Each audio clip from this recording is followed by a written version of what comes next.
Hi friends, स्वागत है आपका हमारे यूट्यूब चैनल गुरुकुल भिंड में। और आज हम पढ़ेंगे जीन पियाजे का संज्ञानात्मक विकास का सिद्धांत। दोस्तों, जैसा कि आप लोग जानते ही होंगे, ये सिद्धांत बहुत ही महत्वपूर्ण है। इससे 5 या 6 क्वेश्चंस किसी भी एग्जाम में बन जाते हैं। ये क्यों महत्वपूर्ण है? महत्वपूर्णता का भी एक कारण होता है, क्योंकि जब भी कोई इंसान कुछ अलग करता है तभी वह महत्वपूर्ण माना जाता है। तो इन्होंने कुछ तो हटके किया होगा, जिसको हम बहुत ही अच्छे तरीके से पढ़ेंगे। दोस्तों, एक सलाह मैं आपको और देना चाहता हूँ। यदि आप किसी भी एग्जाम की तैयारी कर रहे हैं तो आप उसके प्रीवियस ईयर्स के क्वेश्चन पेपर जरूर लगाएं, जिससे आपको अंदाजा लगता है कि किस तरीके के क्वेश्चन बनते हैं। ठीक है, मैंने MP TET, UP TET, C TET, ये सारे क्वेश्चन पेपर मैंने लगा के देखे हैं। और उसमें मैंने देखा है जीन पियाजे के जो सिद्धांत है, इसमें से बहुत सारे घुमा घुमा कर क्वेश्चन पूछे गए हैं। ये मैं क्वेश्चन वाली क्लास में आपको बताऊंगा, प्लेलिस्ट में जाकर आप देख सकते हैं। ठीक है, तो यदि आपको हमारी मेथड समझ में आए, हमारा तरीका समझ में आए, तो आप सब्सक्राइब कर लें चैनल को, जिससे कि आपको अन्य चीजें भी, अन्य सारे जो सिद्धांत हैं वो आपको मिलते रहे देखने के लिए। ठीक है, तो चलिए ज्यादा देर नहीं करते हुए अपन शुरू करते हैं। जीन पियाजे जो थे, ये स्विट्जरलैंड के निवासी थे। ठीक है ना। और जैसे मैं आपको एक बार रिमेम्बर करवा दे रहा हूं, जो ये किस तरीके से डिफरेंस यहीं से शुरू हो जाता है। देखिए, इन्होंने प्रयोग किस पे किया था? इन्होंने प्रयोग किया था अपने बच्चों पर। सब थॉर्नडाइक ने किस पे किया था दोस्तों? बिल्ली पे किया था। ठीक है ना। और पावलाव ने किसने पे किया था? कुत्ते पे किया था। ऐसे ही जो कॉलर थे, कॉलर ने किस पे किया था? चिंपांजी पे किया था। यानी कि उन्होंने, उनका जो व्यवहारवाद था, गेस्टाल्टवाद था, वो अलग तरीके था। उसमें उसमें क्या अंतर है? What is the difference between पियाजे एंड अदर्स? इनमें डिफरेंस, मुख्य डिफरेंस ये है। देखिए, उन्होंने क्या उद्दीपक बताया था, ठीक है, और उन्होंने व्यवहार और गेस्टाल्टवाद बताया था, लेकिन उन्होंने संज्ञानवाद बताया है, इन्होंने मानसिक विकास के बारे में बताया है। यानी कि इन्होंने कुछ बहुत सारी पुस्तकें भी लिखी हैं, 32-33 से ज्यादा इन्होंने पुस्तकें लिखी हैं। ठीक है, इनमें से कुछ मोस्ट इंपोर्टेंट है वो मैंने यहाँ पे मेंशन की हैं, और एक पुस्तक का वीडियो मैं अलग बनाऊंगा, उसमें आप देख सकते हैं। तो ये इन्होंने क्या है, संज्ञानात्मक विकास का जो है, संज्ञानात्मक विकास पे इन्होंने थ्योरी दी है। इसको विकासात्मक सिद्धांत कहते हैं, और अवस्था का सिद्धांत भी कहते हैं, मानसिक विकास का सिद्धांत भी कहते हैं। इन्होंने एक पुस्तक लिखी था, language and thought of the child. ये पुस्तक इन्होंने 1923 में लिखी थी, 1923 में ये पुस्तक उन्होंने लिखी थी। ये पुस्तक पूछी गई है 1-2 पेपरों में, मैंने देखा है, तो इसलिए मैं इसको स्पेशली बता दे रहा हूँ। और अन्य जो पुस्तकें इनकी हैं, the psychology of child, the child conception of the world, play dreams and imitation in childhood, psychology and epistemology, behaviour and evolution. दोस्तों, आप देखेंगे पिछले प्रीवियस ईयर के क्वेश्चन में, तो ये पुस्तकें आपको मिल जाएंगी, कुछ कहीं ना कहीं जरूर पूछी गई हैं। ठीक है, तो ये किस प्रकार अलग थे वो मैं आपको बता दे रहा हूँ। यहाँ पे स्पष्ट हो रहा है कि किस तरीके से अन्य लोगों से ये अलग हैं। देखिए, ये जो मैंने कुछ थोड़ा सा पैराग्राफ लिखा है। जीन पियाजे के अनुसार कोई भी व्यक्ति वातावरण में उपस्थित किसी भी प्रकार के उद्दीपकों से प्रभावित होकर सीधे प्रक्रिया नहीं करता है।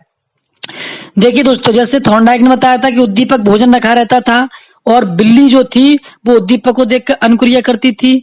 ऐसी और लोगों ने भी बताया था, पहले अनुक्रिया की तो उद्दीपक मिला उन्हें।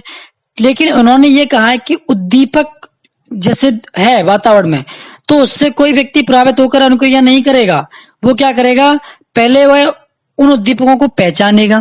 ठीक है, इन्होंने बताया पहले उन उद्दीपकों को वो पहचानेगा, उसके बाद वो ग्रहण करेगा, उसकी व्याख्या करेगा।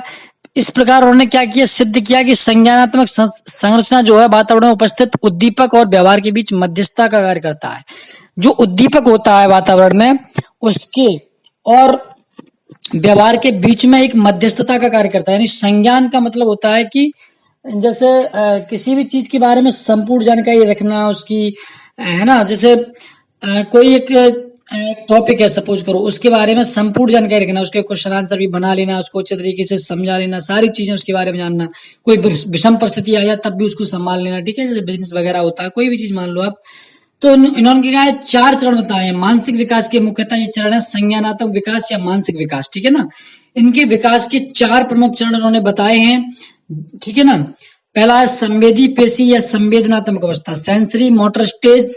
ये होती है जन्म से लेकर 2 वर्ष तक। ठीक है, उसके बाद है पूर्व संक्रियात्मक अवस्था या प्री ऑपरेशनल स्टेज। इनको अभी डिटेल में पढ़ेंगे, अभी मैं एक नजर में आपको दिखा दे रहा हूँ।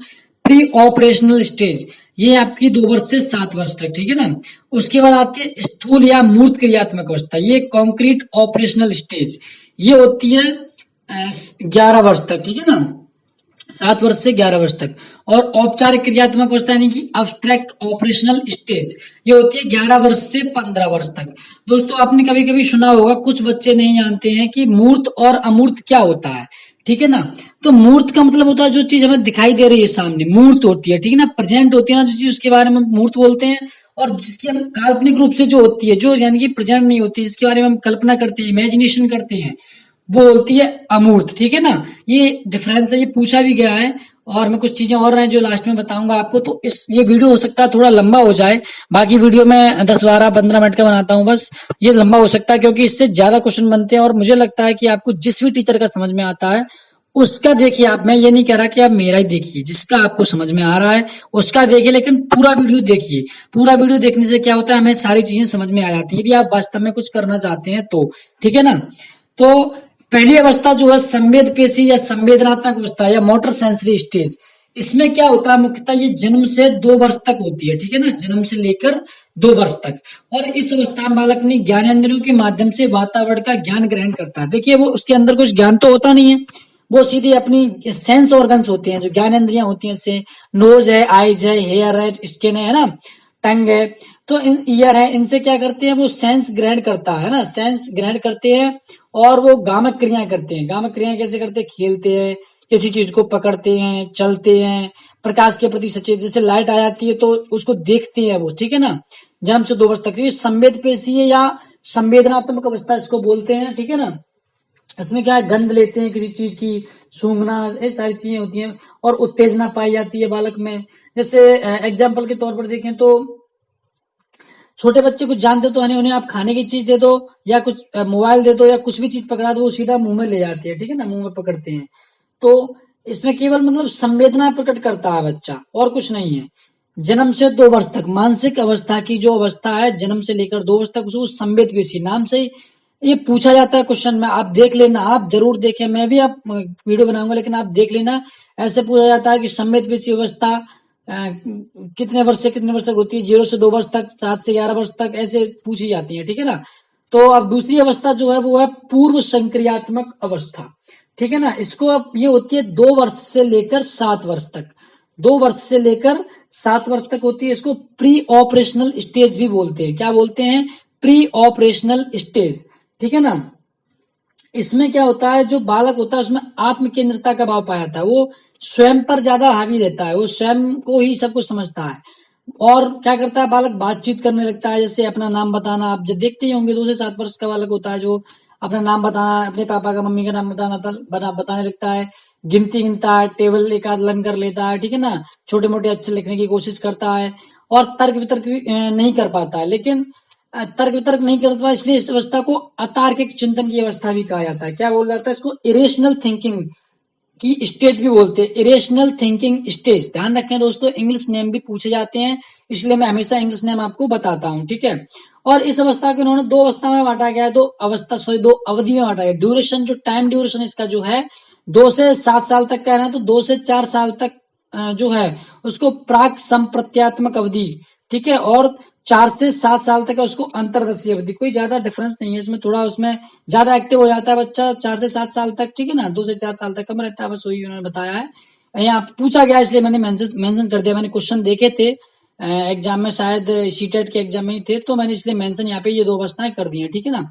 उसके बाद जो थर्ड अवस्था दोस्तों आती है वो है स्थूल या मूर्त क्रियात्मक अवस्था, ठीक है ना। क्या है, स्थूल या मूर्त क्रियात्मक अवस्था। मूर्त क्रियात्मक अवस्था मतलब, मूर्त मैंने क्या बोला था आपको, कि जो चीजें दिखाई देती हैं उनके बारे में ये तर्क वितर्क करना शुरू कर देता है बालक, ठीक है ना। इसको कॉन्क्रीट ऑपरेशनल स्टेज भी बोलते हैं, कॉन्क्रीट ऑपरेशनल स्टेज, ठीक है ना। इसमें मूर्त क्रियाओं के बारे में, जो चीजें सामने दिखाई देती हैं उनके बारे में चिंतन प्रारंभ कर देता है। 7 वर्ष से 11 वर्ष तक की अवस्था होती है, ठीक है ना। ठोस संक्रियात्मक अवस्था भी बोलते हैं इसको, ठीक है ना। इस अवस्था में बालक जो है मूर्त वस्तुओं पर चिंतन तथा तर्क वितर्क करने लगता है। मूर्त वस्तुएं आपकी समझ में आ गई दोस्तों, जो चीजें हमारे सामने दिखाई देती हैं, जैसे बालक बैठा है, ब्लैक बोर्ड, टेबल, कुर्सी, चेयर, जो भी उसको सामने दिखाई दे रहा है उसके बारे में वो चिंतन और उसके बारे में इमेजिनेशन कर सकता है, ठीक है ना। अब यह अवस्था संज्ञानात्मक विकास का मुख्य परिवर्तन बिंदु है। देखिए ये जो अवस्था होती है 7 से 11 वर्ष की, ये संज्ञानात्मक विकास की मुख्य परिवर्तन बिंदु होती है, क्योंकि यहाँ से वो मूर्त अवस्था में चीजों को पहचानने लगता है, तर्क वितर्क भी करने लगता है और किसी अनुपात का अंतर बता देता है। ठीक है ना, जैसे आप इसमें कोई चीज पूछेंगे, आप बच्चे को एक छोटा सा उदाहरण लीजिए, एक रुई है, रुई, ठीक है ना, 1 किलो रुई आप रख दो, ठीक है ना, और 1 किलो आप क्या रख दो, गुड़ रख दो, है ना, तो 1 किलो रुई आप जानते हैं बहुत सारी हो जाएगी। लेकिन जो पिछली वाली अवस्था थी, कौन सी थी, पूर्व संक्रियात्मक अवस्था, इसमें क्या करेगा बालक, आप 1 किलो रुई रख देंगे और 1 किलो गुड़ रख देंगे तो उनको डिफरेंस नहीं बता पाएगा। आप पूछेंगे कौन सी चीज ज्यादा भारी है, तो वो रुई को बताएगा, क्योंकि रुई जो दिखने में होती है ना, उसका वॉल्यूम वो बहुत ज्यादा होगा, है ना, तो वो इसलिए इन चीजों में अंतर नहीं कर पाता, अनुपात का अंतर नहीं कर पाता। लेकिन स्थूल या मूर्त क्रियात्मक अवस्था में वो इन अंतर कर लेगा, तो वो बता देगा दोनों चीज सेम है, क्योंकि 1 किलो रुई भी है, 1 किलो गुड़ भी है, उनका वॉल्यूम कम ज्यादा हो सकता है लेकिन उनका वेट तो सेम ही है ना, तो इस प्रकार वो बता सकते हैं। और सबसे ज्यादा जो एक क्वेश्चन मैंने देखा था दोस्तों, सीटेट के ही एग्जाम में था, मैं क्वेश्चन वाली इसमें करवाऊंगा, गणितीय गणना जो सबसे ज्यादा करता है वो इसी अवस्था में करता है, 7 वर्ष से 11 वर्ष तक की अवस्था, जो मूर्त क्रियात्मक अवस्था होती है, जो कॉन्क्रीट ऑपरेशनल स्टेज होती है, उसमें बालक सबसे ज्यादा गणितीय क्रियाएं करता है, यानी कि जो मैथमेटिक्स में सबसे ज्यादा एक्टिव रहता है। अब हमारी जो नेक्स्ट अवस्था है वो है औपचारिक संक्रियात्मक अवस्था। कौन सी है दोस्तों, औपचारिक संक्रियात्मक अवस्था, या इसको अमूर्त संक्रियात्मक अवस्था या अब्स्ट्रैक्ट फॉर्मल ऑपरेशनल स्टेज भी बोलते हैं। ये 11 वर्ष से 15 वर्ष तक होती है ना, 11 वर्ष के बाद, यानी कि 11 वर्ष से 15 वर्ष तक ये होती है, और तर्क पर आधारित चिंतन करने लगता है। बालक जो होता है वो तर्क पर चिंतन करने लगता है, यानी कि वो इमेजिनेशन भी करने लगता है। 11 वर्ष के बाद बालक सोचने की उसकी जो कैपेसिटी होती है वो इंक्रीज हो जाती है। मूर्त चिंतन करने लगता है, अमूर्त चिंतन भी करने लगता है, कार्य कारण को समझने लगता है, कोई कार्य है ना उसके कारण को भी समझने लगता है। अभी जो पिछली अवस्थाएं थी उनमें क्या था, बालक को अपन कोई कार्य करने के लिए देते थे तो वो कर तो लेता था, लेकिन उसको पता नहीं होता था कि इसका क्या अर्थ है, क्या कारण है, क्या व्हाट इज द रीजन, है ना। लेकिन वो इसमें सारी चीजें समझता है, ये काम क्यों करवाया जा रहा है, इसके पीछे का कारण क्या, ये सारी चीजें वो समझने लगता है। इस अवस्था में क्या होता है, बौद्धिक चिंतन जो होता है ना, बौद्धिक चिंतन, लॉजिकल थिंकिंग यानी कि तार्किक चिंतन, समस्या समाधान यानी कि प्रॉब्लम सॉल्विंग आदि मानसिक गुणों का विकास हो जाता है, यानी कि बहुत ज्यादा जो डेवलपमेंट होता है वो यहाँ पर हो जाता है। ठीक है, जैसे दर्शन शास्त्र होता है दोस्तों, दर्शन शास्त्र क्या है, टोटल वो इमेजिनेशन पर डिपेंड रहता है। अमूर्त चिंतन होता है ना, उसमें कोई चीजें अपन को देखने को मिलती नहीं है, उसमें समझ में नहीं आता है, तो वो दर्शन शास्त्र भी जो है करने लगता है इस अवस्था में।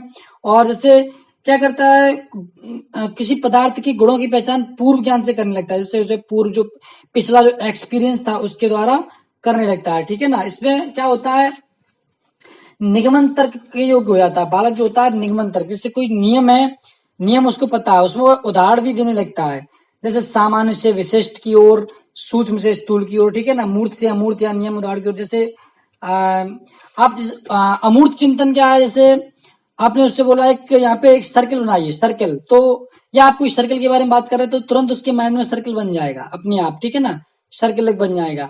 आप रेक्टेंगल की बात करेंगे तो रेक्टेंगल बन जाएगा तुरंत, ठीक है ना। आप किसी भी चीज की बात करेंगे तो वो उसके माइंड में तुरंत छप जाता है वो चीज, ठीक है ना। तो ये अमूर्त चिंतन होता है। मूर्त चिंतन में क्या होता है, उनको सामने चीजें दिखाई, जैसे अपन बॉल के बारे में बात करेंगे तो उसको अपन को बॉल दिखानी पड़ेगी, ठीक है ना। एक बार जब तक वो बॉल देख नहीं लेगा तब तक वो समझ में नहीं आएगा उसके में, ठीक है। तो ये औपचारिक संक्रियात्मक अवस्था हो गई। अब इन्होंने क्या है, जो पियाजे जो महोदय थे, उन्होंने क्या किया था, 4 समूहों के विकास की श्रृंखला बताई है इन्होंने। कैसी बताई है, इसको थोड़ा हम देख लेते हैं। इसको इन्होंने INRC कहा है, ठीक है ना। INRC यानी कि पहचान, यानी कि आइडेंटिटी, निषेध यानी कि निगेशन, और पारस्परिकता यानी कि रेसिप्रोकल, ठीक है ना, और सहसंबंधात्मक परिवर्तन यानी कि कॉरलेशनल ट्रांसफॉर्मेशन, ठीक है ना। INRC इसको बोला है पियाजे ने। और स्कीमा, देखो स्कीमा आपने भी देखा होगा दोस्तों, स्कीमा कई बार पूछा गया है, MP टेट में भी पूछा गया है, UP टेट में भी पूछा गया है, C टेट में भी पूछा गया है, रीट में भी पूछा गया है, KVS में भी पूछा गया है स्कीमा, ठीक है ना। तो मैंने ये क्लास जो बनाई है वो सारे एग्जाम्स को पढ़ने के बाद बनाई है, ठीक है ना। और इसके क्वेश्चन की मैं अलग से एक श्रृंखला वाला जो वीडियो है वो उसको आप दोस्तों जरूर देखना, क्योंकि वो क्वेश्चन कहीं ना कहीं रिपीट हो सकते हैं। ऐसा हो सकता है केवीएस का क्वेश्चन एमवीएस में आ जाए, या सी टेट का क्वेश्चन यूपी टेट में आ जाए, एमपी टेट में आ जाए, तो ये क्वेश्चन आगे पीछे होते रहते हैं, ठीक है ना। तो आप लोगों को ये चीज समझ में आई है, आप जरूर देखना वो वीडियो। स्कीमा क्या होता है? स्कीमा एक ऐसा वातावरण द्वारा अर्जित एक संपूर्ण ज्ञान का संगठन होता है, और ये मानसिक संज्ञा का व्यवहारगत समानांतर प्रक्रिया होती है। क्या? एक मानसिक संज्ञा की जो प्रक्रिया है, व्यवहारगत समानांतर प्रक्रिया होती है, इसको स्कीमा बोलते हैं, ठीक है ना। अब इसमें क्या है, इनका शैक्षिक महत्व क्या है? देखिए, पियाजे का जो सिद्धांत है उसका शैक्षिक महत्व क्या है? उसका बहुत ही ज्यादा शैक्षिक महत्व, क्योंकि इन्होंने पहली बात तो इन्होंने क्या है, फर्स्ट टाइम इन्होंने मानसिक विकास के बारे में बात की है। पियाजे ने मानसिक विकास के बारे में बात की है, और इन्होंने क्या है, हटके किया है। इन्होंने जो प्रयोग किया है वो अपने बच्चों पर प्रयोग किया है। इनके बच्चे थे, 2 बच्चियां थी और एक बच्चा था इनका, जिनका नाम था लॉरेंट था इनके पुत्र का नाम, और एक 2 पुत्रियां थी जिनका नाम था ल्यूशिन और जैकलिन।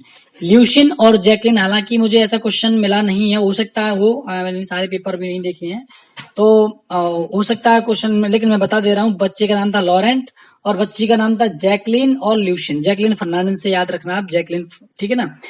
और इनका शैक्षिक महत्व क्या है? जीन पियाजे के अनुसार बालकों के अधिगम के लिए उचित वातावरण तैयार करना चाहिए। जैसे हम किसी बालकों को सिखाना चाहते हैं तो उसके उसके लिए एक प्रॉपर एटमोस्फेयर होना चाहिए, है ना, तब वो बालक सीखता है। जैसे जिस माहौल में वो रहेगा उसी माहौल में वो सीख जाता है। इसी प्रकार हमें जब अच्छा वातावरण बनाएंगे तो बालक उसी प्रकार चीजें सीखेगा।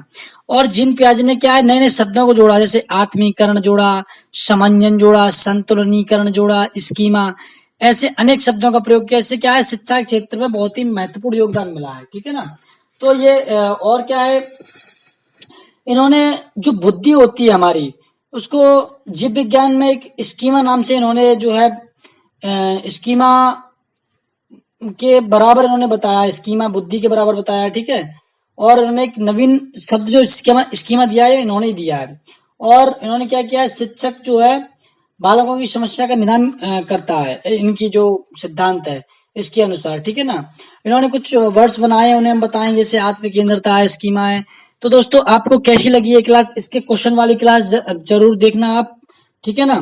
तो क्लास हालांकि मैंने शॉर्ट ही रखी है, फिर भी ज्यादा बड़ी नहीं हुई है। और यदि आपको पसंद आई हो तो लाइक कर दीजिए और शेयर कर दीजिए, सब्सक्राइब कर लें जरूर चैनल को, बेल आइकन को प्रेस कर लें, जिससे आपको